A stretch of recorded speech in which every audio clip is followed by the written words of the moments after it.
Hello friends and welcome to Parks Crafty Creations. I'm your host Brian Parks. Today we're sewing something super fun and seasonal. Fabric pumpkins. These are one of my favorite fall projects because they're so customizable. You can make them in all kinds of fabrics, all different sizes, and they look so cute grouped together for a centerpiece or just tucked around the house. So grab your pumpkin spice and your favorite fall fabrics and let's get crafty.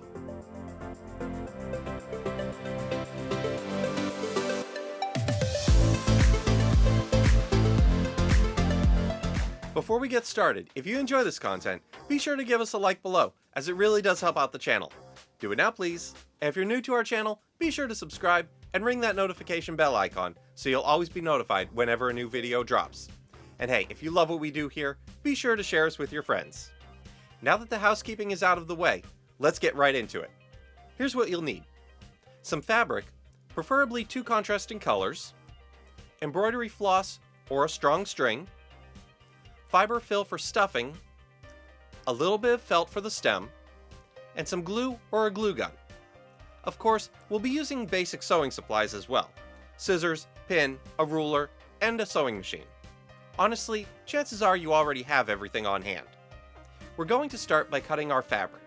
For my pumpkin, I'm making a piece that's going to end up being 7 inches tall and 14 inches wide. Now, here's the rule of thumb. You always want your fabric to be twice as wide as it is tall. That's what gives you a nice round pumpkin shape in the end. So, if you want to go bigger, just keep that same ratio. 10 by 20 will give you a big pumpkin, 5 by 10 will give you a small one. To add a little interest, I'm cutting my fabric into strips on the bias and sewing them back together.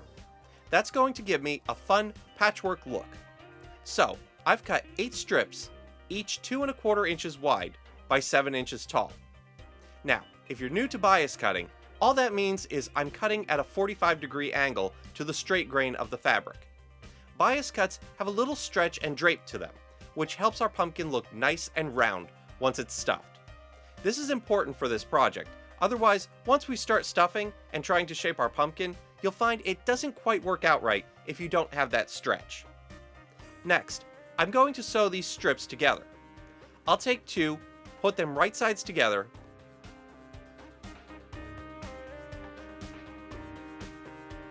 and sew with a 1/4 inch seam allowance.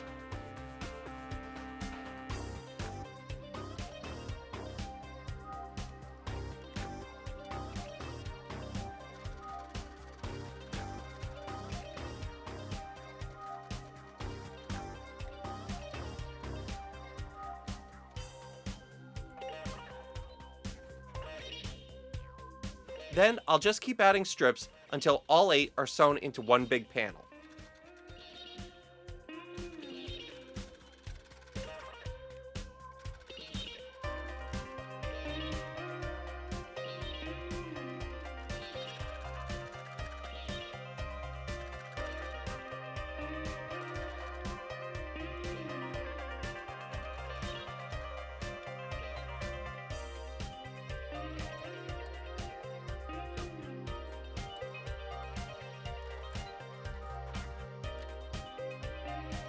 After each seam, I stop and press it flat. Pressing really makes a difference here. It helps everything lay nice and smooth, and it reduces bulk once we start shaping the pumpkin. You'll notice I started with one fabric and ended with a different one. That was on purpose, so when I sew it into a tube, we don't have 2 of the same pattern right next to each other. Now, I'm going to fold it in half with the short edges together.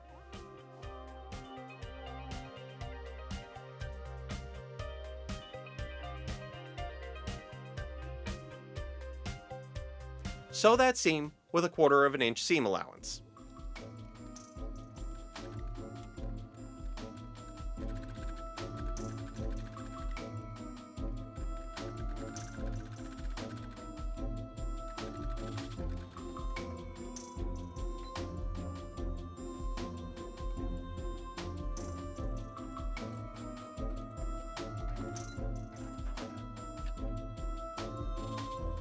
And just like that, we've got a fabric tube.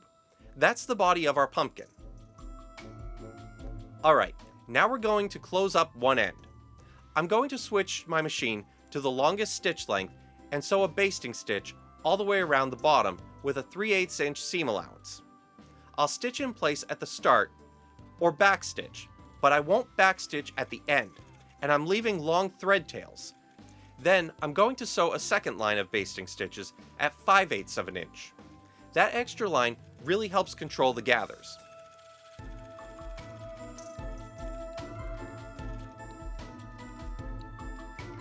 Once that's done, I just pull gently on 2 of the thread tails, and the fabric starts to gather up nice and tight. Here's a quick sewing tip for you.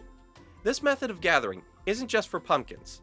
You can use it anywhere you want gathers, on ruffles, on puff sleeves, on skirts.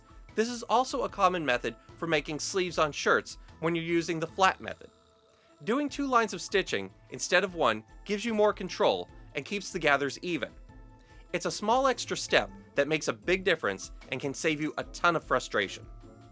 Once I've pulled it tight, I take a hand needle and stitch around the opening to reinforce it, crisscrossing back and forth to make sure it's good and closed. Then I tie it off so it won't come undone. Now, I'll turn the pumpkin right side out and do the same thing on the other end.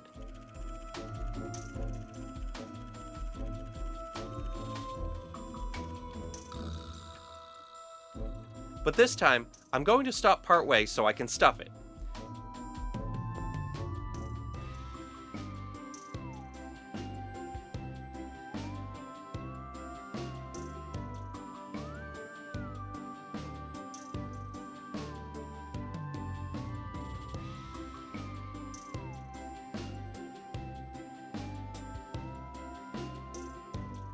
I'm just stuffing, stuffing, stuffing, and more stuffing. And honestly, don't be shy here. The more firmly you stuff it, the better it's going to hold its shape. If your pumpkin feels squishy, keep going until it feels nice and full. When I'm happy with the shape, I finish pulling those gathers closed and stitch them shut, just like before. At this point, it looks more like a stuffed ball than a pumpkin, but that's about to change.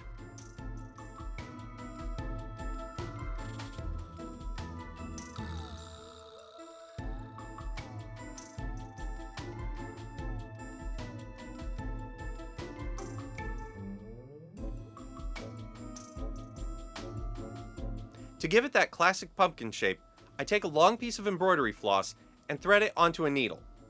I start at the top center, push the needle through to the bottom.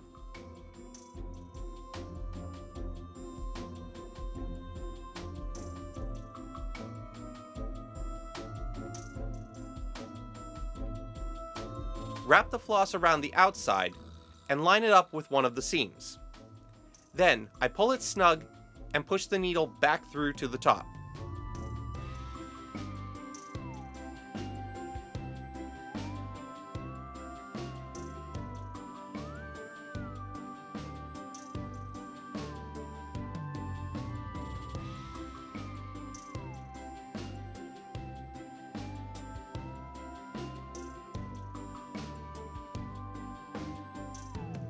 Each time I do this, I'm cinching the pumpkin in and creating one of those natural ridges.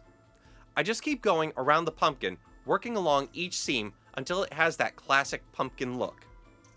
This step is a lot like quilting in a sense that you're shaping the fabric with thread. My advice is to pull firmly but gently.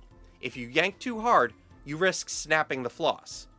Slow and steady gives you those nice, even sections.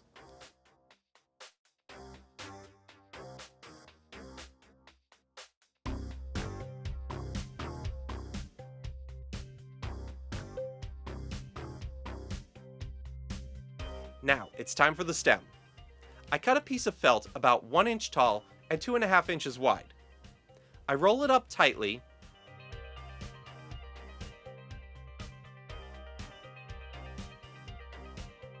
and add a little bit of glue along the edge.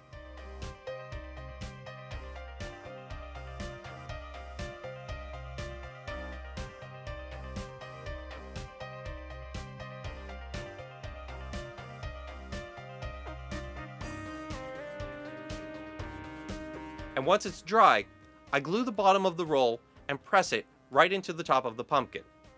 Hold it in place for a second until it sets. You can use tacky glue or hot glue. From here, you can decorate as much or as little as you like.